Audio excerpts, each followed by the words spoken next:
আসছে ত্রয়োদশ জাতীয় সংসদ নির্বাচন। এটিকে সামনে রেখেই ধানের শীষের হাওয়া যেন এখন নতুন রক্তে বইছে। বিএনপির প্রার্থী তালিকায় এসেছে নতুন পুরনোর এক মিশেল, যেখানে রাজনীতির মশাল হাতে তুলে নিচ্ছে দ্বিতীয় প্রজন্ম। কেউ বাবার অসমাপ্ত লড়াই শেষ করতে নামছেন, কেউ পারিবারিক উত্তরাধিকারের প্রতীক হয়ে মাঠে নামছেন।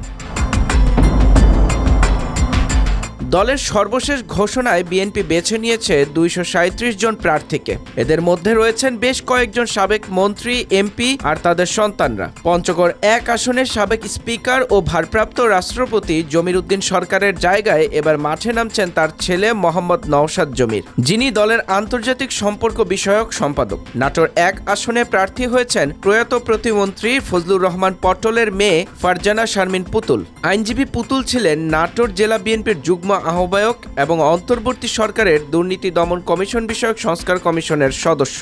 কুষ্টিয়া ২ আসনের ধানের শীষের প্রতীক নিচ্ছেন রাগিব রউফ চৌধুরী। সাবেক এমপি আব্দুর রউফ চৌধুরীর ছেলে তিনি। আর যশোর ৩-এ মনোনয়ন পেয়েছেন তরিকুল ইসলামের ছেলে অনিন্দ ইসলাম অমিত, যিনি আগেও ২০১৮ সালের নির্বাচনে প্রার্থী ছিলেন।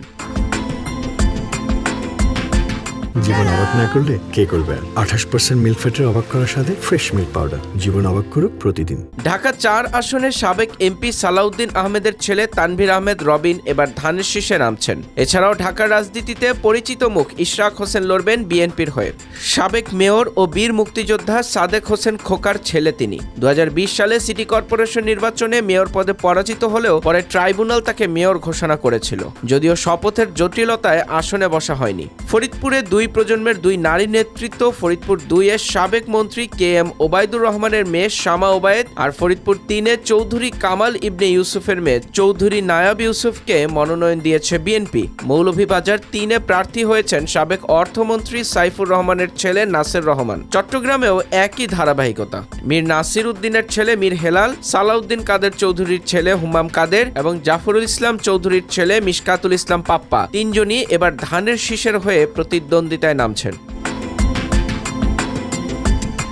গাজীপুর ৪ আসনে দেখা যাবে আসম হান্নান শাহর ছেলে শাহ রিয়াজুল হান্নান রিয়াজকে। মানিকগঞ্জ ২-তে শামসুল ইসলাম খানের ছেলে মইনুল ইসলাম খান আর ময়মনসিংহ ৯-তে আনোয়ারুল হোসেন খান চৌধুরীর ছেলে ইয়াসের খান চৌধুরীকে।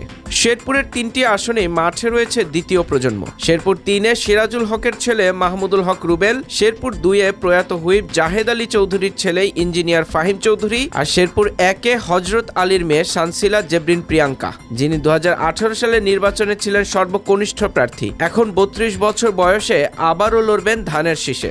ঝিনাইদহে শহীদুল ইসলাম মাস্টারের ছেলে মেহেদি হাসান, গাজীপুরের সাবেক মেয়র আব্দুল মান্নানের ছেলে এম মঞ্জুরুল করিম রনি আর পিরোজপুরে নুরুল ইসলাম মঞ্জুরের ছেলে আহমেদ সোহেল মঞ্জু সুমন পেয়েছেন ধানের শীষের টিকিট। ক্ষমতার পালাবদলের পর প্রথম জাতীয় নির্বাচনে বিএনপি যে তালিকা দিয়েছে, সেখানে নতুন এক বার্তা দিচ্ছে অভিজ্ঞতা আর তরুণ নেতৃত্বের এই সংমিশ্রণ। দলের পুরনো শিকড়ের সঙ্গে যুক্ত হয়েছে নতুন প্রজন্মের দৃষ্টি। এখন দেখার বিষয়, এই উত্তরাধিকাররা কি ধানের শীষে নতুন রাজনৈতিক প্রজন্মের উত্থান এনে দিতে পারবেন?